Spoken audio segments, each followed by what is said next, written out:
Mga loves,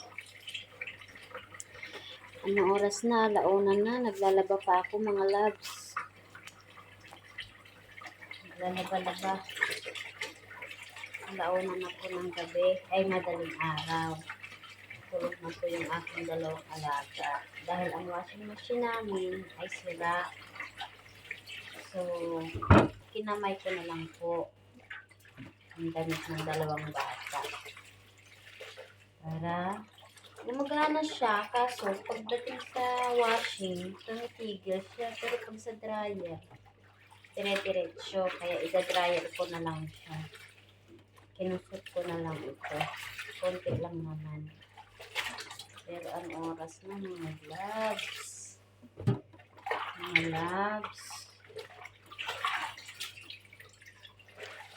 Ay, buhay abroad. Abroad pa kayo dyan. Sa mga baguhan dyan. Kaya kahit anong hirap, talagang expect nyo pag nag-abroad kayo. Hindi kayo pumunta dito para maghilata or isang utos lang ng amo, tama na. Hindi. Maya tawagin ang pangalan mo, ikaw lang magsawa.